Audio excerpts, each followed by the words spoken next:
여러분, 실손보험 청구했다가 보험금이 거절되거나 생각보다 적게 지급돼서 당황한 적 분명히 있으시죠? 최근 백내장 수술을 받더라도 실질적으로 입원 필요성이 인정되지 않으면 통원 의료비 한도 내에서만 보장된다는 판결이 속속 나오고 있습니다.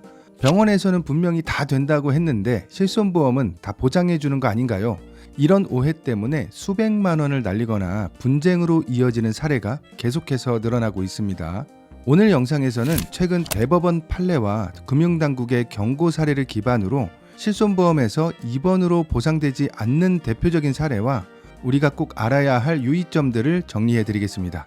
끝까지 보시면 내가 보험금을 못 받는 이유와 그 해결법을 한눈에 이해하실 수 있을 겁니다. 여러분이 구독과 좋아요를 많이 눌러주신다면 이 영상이 더 많은 분들에게 전달될 수 있으니까요. 꼭 부탁드리고 눌러주셨다면 영상 시작하겠습니다. 여러분, 주변에 백내장 수술 받으신 분들 많죠? 최근 백내장 수술 둘러싼 실손보험 분쟁이 끊이지 않고 있습니다. 특히 다초점 렌즈를 넣으면서 실손보험으로 다 커버된다, 이런 말 들어보셨을 겁니다. 문제는 백내장 수술은 아무래도 연세가 있으신 분들이 더 많이 받는 수술인데 병원 말이나 주변 지인분들 말만 믿고서 덜컥 수술하시는 경우가 많죠. 그런데 실제로 보험금이 거절되는 경우도 정말 많습니다.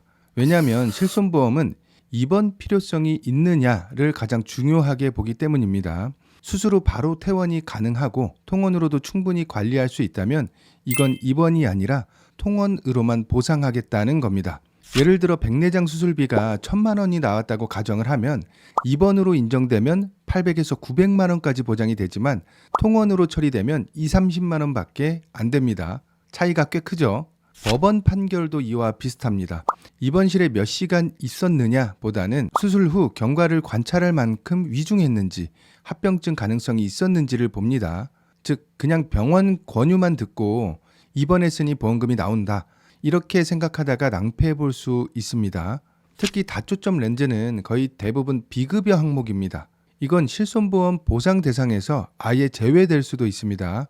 좋은 렌즈니까 보험 처리 가능하다 라는 말만 믿으면 수십만 원, 많게는 수백만 원까지 그냥 날릴 수도 있다는 거죠. 실제로 A 등 141명은 입원으로 다초점 백내장 수술을 받고 실손 의료비 청구를 했지만 법원은 입원 필요성을 인정할 수 없다며 입원 의료비 지급을 거부했습니다. 백내장이나 하이프, 신경 성형술 등은 입원해서 수술 받으면 된다고 하시는 분들이 상당히 많은데 꼭 한 번 더 확인하시기 바랍니다. 주변에 도움될 것 같은 분들이 계시다면 영상 꼭 공유해 주세요. 자, 이번에는 본인 부담 상한제 환급금과 실손보험에 대한 이야기를 해보겠습니다.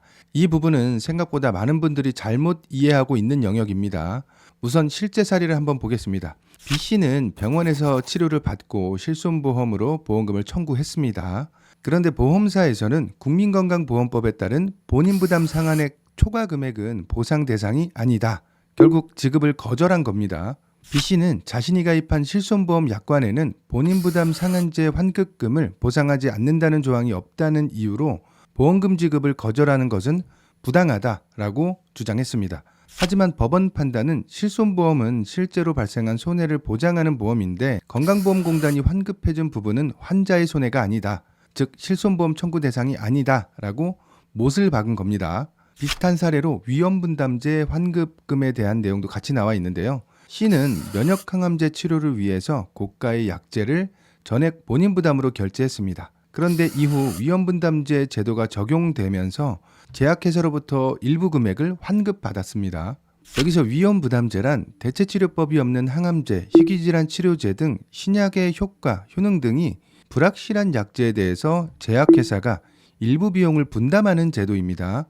자, 그래서 이 금액을 포함해서 실손보험에 청구를 했는데 보험사에서는 환급받은 금액은 보상 대상이 아니다라면서 지급을 거절했습니다. 법원도 같은 입장을 보였습니다. 실손보험에서는 보상하는 금액은 요양급여 비용 중 환자가 실제 부담한 부분만 해당된다. 환급된 금액까지 보장해주면 손해보험의 원칙을 벗어나서 오히려 이득이 될 수 있다, 이렇게 판시한 겁니다. 자, 다음 내용도 마찬가지입니다.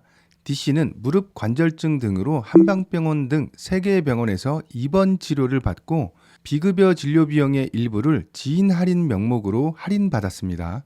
하지만 보험사 입장은 명확했습니다. 할인받은 금액은 환자가 실제로 지출한 비용이 아니기 때문에 보상 대상이 아니다. 즉 할인된 금액을 공제한 실제 본인 부담금만 보장하겠다는 겁니다. 법원도 이 입장을 인정했습니다. 할인된 금액은 본인이 실제로 지출하지 않았기 때문에 실손보험에서 보상할 수 없다고 본 거죠. 위의 3개의 사례는 다 비슷한 유형의 분쟁 사례지만 많은 분들이 잘 모르시거나 헷갈려 하시는 부분일 수 있습니다. 실손보험은 내가 실제 부담한 손해를 보장하는 보험입니다. 할인받은 금액이나 다시 돌려받은 금액은 내가 부담한 금액이 아니죠. 그런 부분까지 실손보험이 보장한다면 이건 사회적으로도 큰 문제가 생길 수 있습니다. 자, 오늘 영상에서 살펴본 것처럼 실손보험은 실제로 내가 부담한 손해만 보장한다는 원칙이 아주 중요합니다. 병원에서 보험 처리된다는 말만 믿고 진행하셨다가는 나중에 보험금이 거절되면 억울하고 황당하죠. 하지만 약관과 판례를 보면 왜 보험금이 나오지 않았는지 이유가 명확합니다. 그러니까 앞으로는 내가 정말 보험 보장 대상인지 꼭 한 번 더 확인해 보시길 권장드립니다. 이 영상이 도움이 되셨다면 구독과 좋아요 꼭 눌러주셔야 되고요. 주변에 이런 내용을 잘 모르시는 분들이 있다면 꼭 영상 공유해 주시면 감사하겠습니다. 다음 영상에서는 더 유익한 정보로 찾아오겠습니다. 감사합니다. 보험 광고는 심의 기준을 준수하였으며 유효기간은 심의일로부터 1년입니다.